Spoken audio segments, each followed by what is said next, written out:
Sumka MP Ken Fairweather has come out publicly to criticize the latest attempt by government to cover what he described as an act of human rights violation. Fairweather and 10 others were initially named by government for mentioning following debates surrounding the Pacific Marine Industrial Zone project. He told Tumbuna TV as of last week that government, namely the trade, commerce and industry through its lawyer, have been approaching the plaintiffs for their consent to withdraw the case from Medaeng's National Court. Fairweather said the approach by the lawyer with the involvement of police is just another tactic to manipulate. The Sumka MP, who was confronted by state lawyer Brian Wafi earlier today, told Tumbuna TV that such will not alter his stand and those mentioned by the government. The court case tomorrow is still on, he affirmed. He confronted me at breakfast time. I told him I was having breakfast with someone, he's to wait. He waited. When I came outside, he asked me to sign a release from the court case, which is happening tomorrow in the Medaeng National Court,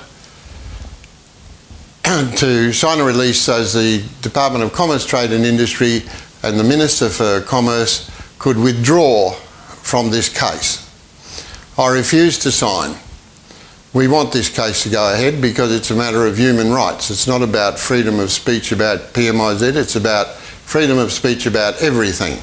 He said the lawyer's approach was quite unprofessional given the way police personnel who accompanied him presented themselves. Fairweather said several people who were summoned by the government also reported similar incidents over the weekend, an act which he described as nothing less than intimidation. However, they all stood their grounds, pushing for the court to take its course. Now this is clearly intimidation. It is clearly an invasion of village life and human rights. So we've got another new court case coming up now, in why would they intimidate us with the police? He further criticized the police who seem to be abused by the government.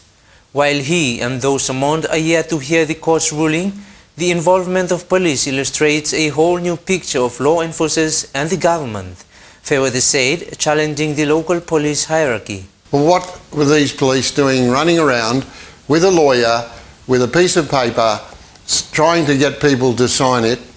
Why was he doing that? We aren't criminals, we didn't do anything. There's no need for police. It's purely a commercial matter. It's purely a matter of principle. There's nothing to do with the law.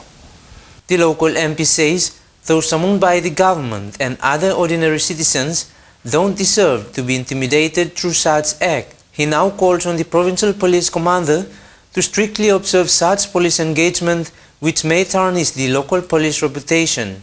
And this is bad. When you're trying to say that village people on a Saturday and a Sunday afternoon can't sit down and have a chat and get confronted in the village by a lawyer and by police, this is not good. So I'm now calling on the provincial police commander here to make a full investigation into this.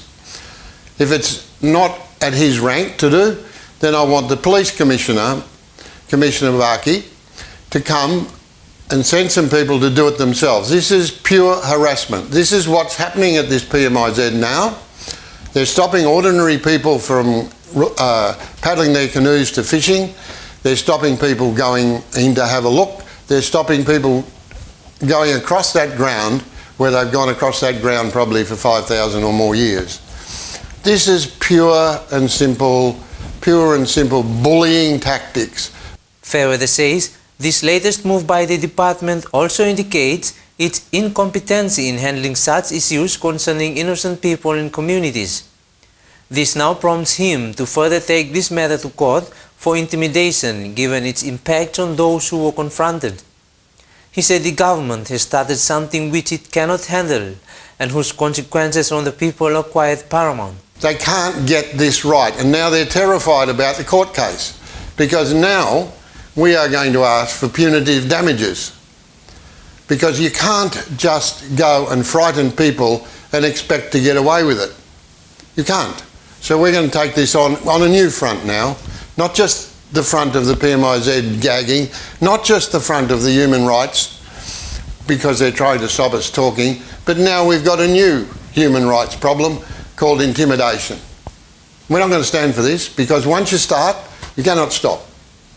Cannot stop. So we might as well draw a line in the sand now and say, this is as far as we go. Meanwhile, Fairweather highly commended those approached by the state representatives for their courage. He said he and those summoned look forward to the court's decision and would not allow for anything to alter the judiciary. What are we doing here? Are we beginning to have a police state? Are we beginning to have a place a country where if the government's got a policy, it must be the right policy and no one can say anything against it? This is totally undemocratic and totally against the way of the free world. David Wapar for Tumbuna TV News, Medan.